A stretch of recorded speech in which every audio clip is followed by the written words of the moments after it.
शहर की fashion designer Ritu की शादी गांव के जमींदार शेर सिंह से हो जाती है। लेकिन शहरी कामकाजी रितु का गांव में मन नहीं लगता। क्या सासू माँ, ये गांव में तो कुछ नहीं है, मेरा दिल ही नहीं लगता यहाँ, क्या करूँ मैं। अरे बेटा, जहाँ पति का कारोबार बीवी तो वही अच्छी लगती है ना। अब हम लोग इतने पैसे वाले हैं कि गांव में मेरे बेटे लायक लड़की ही नहीं मिली। अरे माँ, मैं तो ये बोल रही हूँ कि क्या करूँ जिससे मेरा थोड़ा दिल लगे। अरे बेटा, मैं भी शहर की थी। यहाँ आकर मैंने गांव में स्कूल खोल लिया।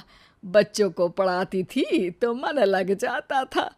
तू भी कुछ देख ले जिससे गांव की बहू बेटियों का भला हो जाए और तेरे जमींदार ससुर जी का नाम भी हो जाए।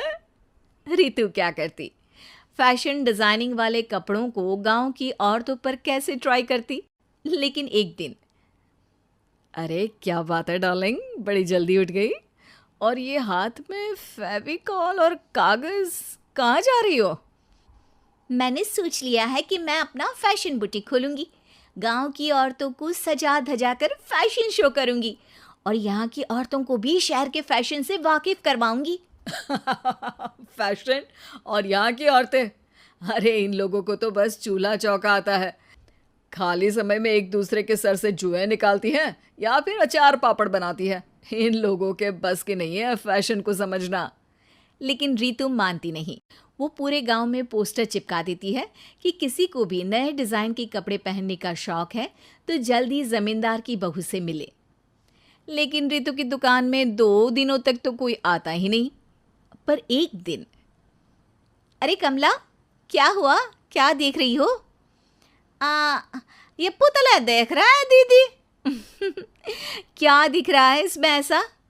अब देखो तो दीदी, ये पुतला मेरे जैसा ही है ना, पतला दुबला लंबा, बस मैं काली और ये गोरा।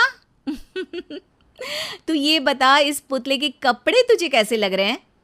अरे कपड़े तो बहुत ही सुंदर है दीदी, लेकिन तू ना बस कल इसी समय आ जाना और अपने जैसी 2-3 और को भी ले आना।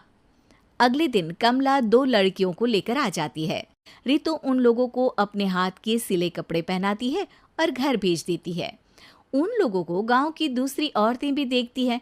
और फिर क्या, अगले दिन रितु जब दुकान खोलती है तो सामने बहुत सी औरतें उसके बनाए डिजाइनर कपड़े पहनने को तैयार खड़ी होती हैं। तुम लोगों को कपड़े के साथ ही हल्के मेकअप और स्किन केयर की भी क्लास देनी पड़ेगी। रितु गांव की औरतों को फैशन का ज्ञान देने में लग जाती है। एक दिन रितु का पति कहता है, अरे रितु, तुम्हारी फोटो पेपर में आई है।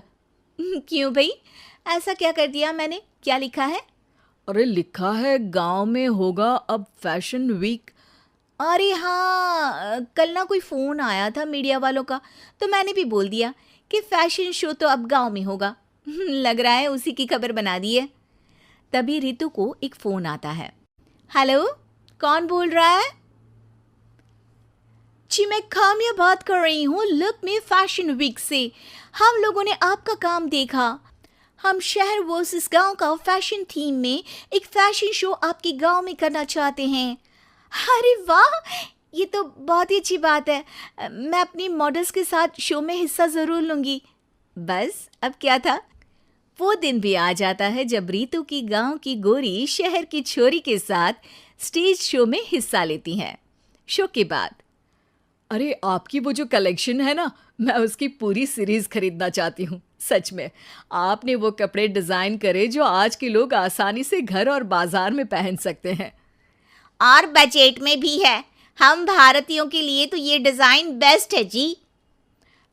वैसे आपने क्या सोचकर ये कपड़े बनाए और आप इसे कितना आगे और लेकर जाना चाहती हैं?